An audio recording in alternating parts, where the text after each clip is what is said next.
मोदी के बुलावे पर भारत न आने का बड़ा खामियाजा चुका रहा चीन। दिवालिया होने की कगार पर चीन के उद्योग माफी मांगे तभी बनेगी बात। मोदी से पंगा, चीन को पड़ गया महंगा, डूब रहे चीन के बैंक। रियल एस्टेट सेक्टर की हालत सबसे ज्यादा खराब। चीन में शैडो बैंकिंग के असर, चारों तरफ हाहाकार।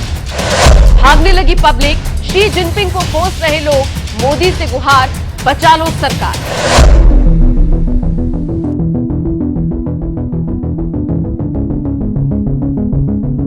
चाइनीज सामान के बारे में अक्सर कहा जाता है, चले तो चांद तक वरना शाम तक। चीनी सामान की तरह ही निकली चीन की इकोनॉमी, चीन का खजाना और चीन के उद्योग। नमस्कार, मेरा नाम है नम्रता चौधरी। आज हम इस वीडियो में बात कर रहे हैं कि चीन कैसे बर्बादी के आखिरी मुहाने पर आ पहुंचा है। उसकी हालत ऐसी हो गई है कि अब किसी भी वक्त उसके बैंक और रियल एस्टेट उद्योग बर्बाद हो जाएंगे। चीन डूब रहा है। चीन की इकोनॉमी हर घंटे सदमा झेल रही है। पिछले एक दशक की बात करें तो इस दौरान चीन में शैडो बैंकिंग ने पूरी अर्थव्यवस्था को हिलाकर रख दिया है।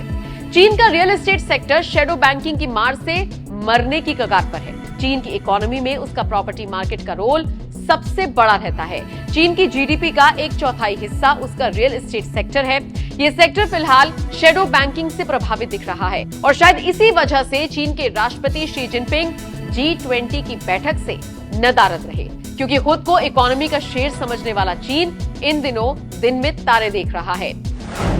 रियल एस्टेट सेक्टर को जब तक किसी बैंक से मदद न मिले उसके बढ़ने की संभावना 0 होती है, लेकिन रियल एस्टेट सेक्टर डूबने से चीन का बैंकिंग सेक्टर के भी हालात खराब है। सरकार के खजाने से बैलेंस लगातार कम होता जा रहा है। पिछले 20 सालों में चीन में रियल एस्टेट सेक्टर की कीमतें आसमान छू रही है।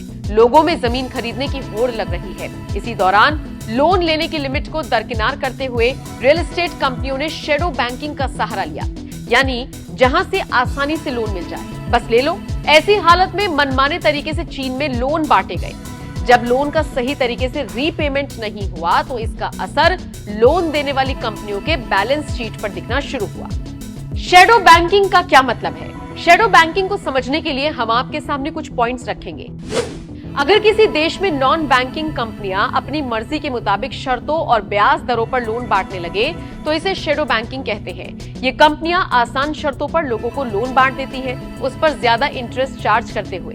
ऐसे में लोन के डूबने की संभावना ज्यादा बढ़ जाती है, यानी बैंकों का रिस्क बढ़ जाता है। इससे इकोनॉमी ऐसे खतरनाक रिस्क में फंस जाती है जिससे बैंकिंग सिस्टम बेपटरी हो सकता है, कंपनियों पर दबाव बढ़ता है और कर्ज न चुका पाने की वजह से कंपनियां दिवालिया हो जाती हैं। चीन की 2 बड़ी रियल एस्टेट कंपनियों के साथ ऐसा ही देखने को मिल रहा है। इस शैडो बैंकिंग ने कैसे चीन का हाल बुरा कर दिया है, अब उसे भी समझने की जरूरत है। शैडो बैंकिंग पर चीन सरकार ने हाल ही में पाबंदी लगा दी। इससे रियल एस्टेट डेवलपर्स को लोन चुकाने के लिए दूसरे सोर्सेज का रुख करने पर मजबूर होना पड़ा। नतीजा रहा कि रियल एस्टेट कंपनियों पर बोझ बढ़ता चला गया। चीन में शैडो बैंकिंग पर रोक लगाने से आम लोग भी मकान खरीद नहीं रहे। रियल एस्टेट कंपनियों पर कर्ज का बोझ बढ़ रहा है। चीन की बड़ी रियल एस्टेट कंपनियां एवरग्रांडे और कंट्री गार्डन लोन चुकाने के लिए जद्दोजहद कर रही हैं। चाइनीज रियल एस्टेट सेक्टर की दिग्गज कंपनी कंट्री गार्डन को पहले 6 महीने के दौरान $7.6 अरब तक का भारी भरकम नुकसान उठाना पड़ा है। महामारी के बाद चीन के लोग पैसा खर्च करने के बजाय उसे बचाने में जुटे हैं और इसीलिए अचानक रियल एस्टेट सेक्टर में गिरावट की ये भी एक बड़ी वजह है। इसीलिए वहां मकानों की बिक्री नहीं हो रही। अब नतीजा ये हुआ कि ना तो किसी कंपनी का मकान बिक रहा और ना ही इन कंपनियों के पास कैश बचा। ऐसे में चीन का रियल एस्टेट सेक्टर डूबता जा रहा है। ग्लोबल रेटिंग एजेंसी फिच ने दुनिया को आगाह कर दिया है कि अगर चीन में प्रॉपर्टी मार्केट गिरा तो ग्लोबल इकोनॉमी पर इसका असर पड़ेगा।